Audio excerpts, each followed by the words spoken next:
Welcome into the St. Louis Cardinals Daily Podcast. My name is Andrew Teuscher, and we are here to talk about the happenings of the St. Louis Cardinals and how ping pong balls have screwed our offseason.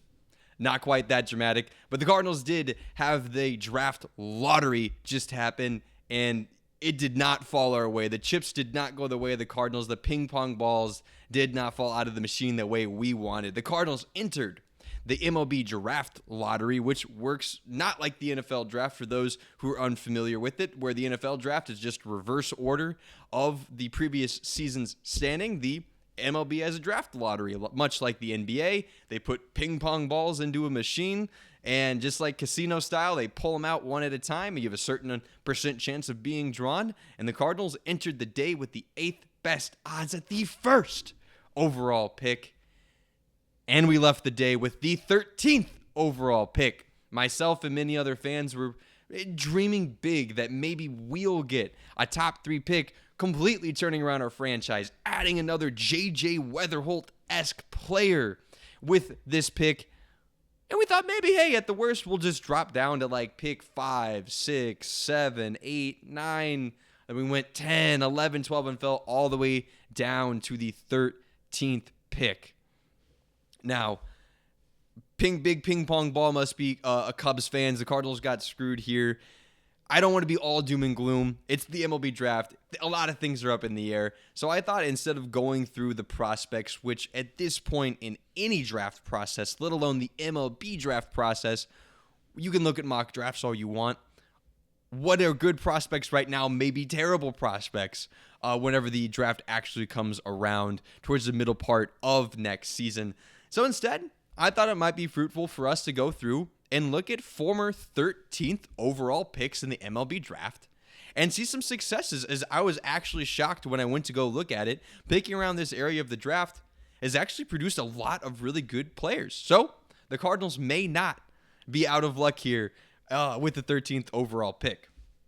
We'll start with 2022. I wanted to start around that year because I figured 23-24 is a little bit too close to see a lot of guys already producing, to see if they're actually good prospects at all. Got to give them time to rise through the ranks there. So I went back to 2022, and with the 13th overall pick, the Los Angeles Angels selected, and with that pick, Zach Neto, who, if you guys don't know much about the Los Angeles Angels, they're hurting for guys right now. Not a great time to be an LA Angels fan, but one dude who stands out above the rest as actually potential, the leader of their team, is Zach Neto. In a lot of the same way, Zach Neto is their Mason Wynn. The best player on our team right now, hitting-wise, going for the future, is definitely Mason Wynn, and that's kind of Zach Neto for them. Now, Neto and Wynn are one of the same of they're not going to be MVPs. They haven't showed that sort of pop. Maybe they blow us away in R1 day, but they're studs, great all-around players, and you could see them being multi-time all-stars for your team and incredible contributors. So Zach Neto in 2022, an absolute win if the Cardinals sign a guy like that. In 2021, the Philadelphia Phillies, they drafted one Andrew Painter. You probably haven't heard the name before. He's still a prospect for them, a young 22-year-old, but he's currently the 16th overall prospect in baseball right now. Would the Cardinals like to turn around and trade the 13th overall pick for the 16th best prospect in baseball? You bet your sweet bippy we would. Go ahead and make that exchange for one Andrew Painter, the pitcher, 16th overall prospect. Go to 2020. The San Francisco Giants are on the board, and they select Patrick Bailey, catcher. You may not have heard the name. Maybe you have. He's had great success. You probably heard him in the offseason awards because he's won 2 Gold Gloves already, being picked in the 13th overall pick for the Giants. If the Cardinals came at the 13th overall pick and brought an everyday starter in, who's going to go on and win 2 Gold Gloves in their young career, we would absolutely take that. So another great pick there happening in the COVID year draft.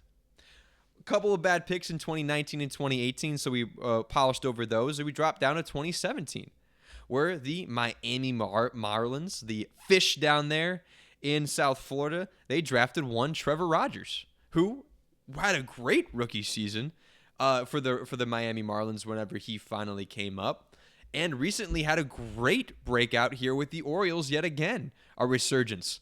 The Cardinals would 100% trade the 13th overall pick for Trevor Rogers right now. So that's a great value there. In 2016, not an MVP name, but a very solid name. The Tampa Bay Rays went and drafted one Josh Lowe. Again, a guy who isn't going to mash 50 homers, isn't Aaron Judge, but a very solid everyday player. Shoot, not out of the he's going to start for a team next year. Borderline all-star if he has a great season. A guy the Cardinals could desperately use right now in their outfield if they were able to have him, producing far more than guys like Jordan Walker right now, I'll tell you that. And I wanted to go one more good guy before I got off my search here for the 13th overall pick. This is the name we can dream of, Cardinals fans. With the 13th overall pick in 2014, Trey Turner was selected. Now, trivia for you guys. Where was Trey Turner drafted? Play the Jeopardy music. To the San Diego Padres. Didn't have that on my bingo card. I know obviously he came up with the Nationals, then got shipped over to the Dodgers. Now he's with the Phillies. I didn't know the man was drafted by the San Diego Padres initially. There's quite a few guys that have been drafted by the Padres and had great success to other places. Cough, coughs. Ozzie Smith, cough, cough. Anthony Rizzo. So maybe we try to trade with the Padres more often. But Trey Turner, absolutely a guy we could see with a 13th overall pick. You look at a lot of those guys, there's glaring holes somewhere in their game. Trey Turner, I'm sure they looked at him and said, yeah, dude, you're quick, you got good bat skills, but where's the power ever going to come from? That's where development comes from, boys and girls, and that's what Chaim Bloom is known for. Draft and development is his specialty. So a 13th overall pick with Chaim Bloom, now, I'm going to be honest with you, it's the MLB draft. I had to skip years because sometimes the 13th overall pick wasn't great. But we can certainly hope that the 13th overall pick will produce something. The MLB draft is very volatile, and it's about how you bring these guys up. So the Cardinals fans, hey, we don't have to be panicking. And honestly, it's a blessing in disguise a little bit because of this one loophole or rule here in the fine print of the MLB draft. You cannot draft twice in the top 10 consecutive years and be eligible the next year for the draft lottery. So if you draft top 10 in consecutive years, you cannot be eligible for the first overall pick. Well, I don't know if you've heard much about the St. Louis Cardinals. We've certainly covered it already on this page. We're not going to be good next year. This year, we had a 3% chance of making the first overall pick. Well, as you climb higher and you do much worse, you get all the way up to 20% chance at the first overall pick, like the White Sox were, who actually got the first overall pick. The Cardinals are going to be worse this next year, at least they're supposed to be, than they were last year. So the odds, we have a chance at having a 10% plus chance at getting the first overall pick next year. So the actual odds of us getting a top 5, top 3, and yes, even first overall pick are even higher.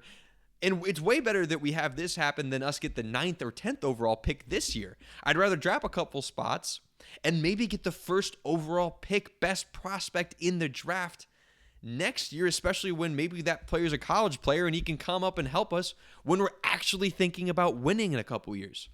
So truthfully, Cardinals fans, I think this was a good thing for the Cardinals that we got the 13th overall pick. I want to take advantage of next year. It'd be like trading away your first round pick and being bad next year. You don't get the profit from it. So honestly, a blessing in disguise for the St. Louis Cardinals. The draft lottery wasn't the only kind of draft happening at the winter meetings. You grab the GMs together in Orlando, let's get a bunch of stuff done. We had the Rule 5 selection happen for the St. Louis Cardinals, the Rule 5 draft happening. For those who don't know, the Rule 5 draft is a pool of players who teams had not yet added after a certain amount of tenure to their 40-man roster. It allows players to get picked up and put places where they otherwise would have been buried on their own team, and it gives teams a chance to go grab a guy and give him a shot. That guy then has to be added to your 40-man roster. The Cardinals recently made moves to clear a spot so we could go and get a guy, as the Cardinals are desperate for some big league arms right now. And the Cardinals, with that pick, drafted one Matt Pichard, 28-year-old right-handed relief pitcher who's, again, added to the 40-man. He played in 49 games last year, did not see Major League work. He played in AAA, where he saw 62 innings pitched, and he struck out 73 guys. We love seeing a guy who's struck out more dudes than innings pitched. And he had a 3.61 ERA for the Miami Marlins. Now, this is big for the Cardinals. They are bringing in a guy who's going to compete immediately for a spot in the bullpen, which they desperately needed. And it cost the Cardinals nothing. And the Cardinals have had great success getting players like him. Think of Ryan Fernandez a couple of years ago, came from the Rule 5 draft. Guys like Phil Matone didn't come from the Rule 5 draft, but came out of nowhere. Our Cardinal devil magic has kind of dissipated, except for when it comes to random relief pitchers having lots of success for us. Jojo Romero was a toss-in and a deal we made with the Philadelphia Phillies when we acquired him. So hopefully that keeps up here. And it really shows you where the Cardinals are at. In the Rule 5 draft, we added Bichard, but the New York Yankees poached off of our team one Cade Winquist, a 25-year-old who pitched 106 innings between high and double-A last year with a 3.99 ERA and 110 strikeouts. That seems like a decent guy to have around. The issue is he's 25 years old, and he's still in double-A. He barely got up to double-A last year. The Cardinals are showing you with this choice, this preference they made, that they want a guy who's ready to throw innings next year. We're desperate for it. The Cardinals are moving bullpen pieces, and it's argued that they probably need more. They need bodies.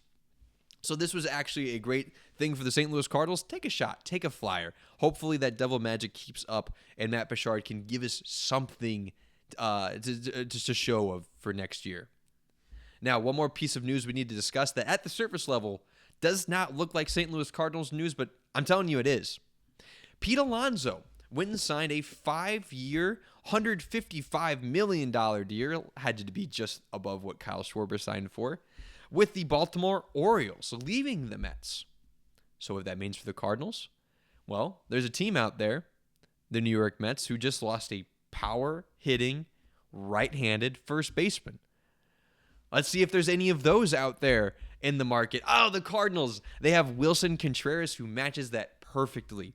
Wilson Contreras, the 33-year-old first baseman / catcher / DH, playing a lot of first base lately, arguably better first base than Pete Alonso defensively. Had a 447 slug, 20 home runs last year, and a 791 OPS. Throw the home runs off to the side, few mash it, raw power like Pete Alonso. But slugging numbers, that's not far off what Pete Alonso has put up in a bad season. And if you're the New York Mets, you didn't want to pay Pete Alonso Kyle Schwarber money. He hasn't been as good as Kyle Schwarber. So it would make a lot of sense for them to try to moneyball this. Not that Stephen Cohen's ever playing moneyball. He's got too much money for that. You bring in a Wilson Contreras, combine it with another guy, and you can retool and get the same production from Pete Alonso with Wilson Contreras plus another dude and still pay less total money for it. So now the Cardinals have a potential suitor, and Stephen Cohen, he's not one to sit around and rest on his laurels. He's probably going to push his GM to make a move. He's the just get it done sort of guy. I could see him making a rash decision, putting pressure on his GM to get something done, and Pete Alonso would line up, or Wilson Contreras would line up perfectly to replace Pete Alonso. Thanks for tuning in to the St. Louis Cardinals Daily. Again, my name is Andrew Teuscher, here to cover your Redbirds every single day. Thank you.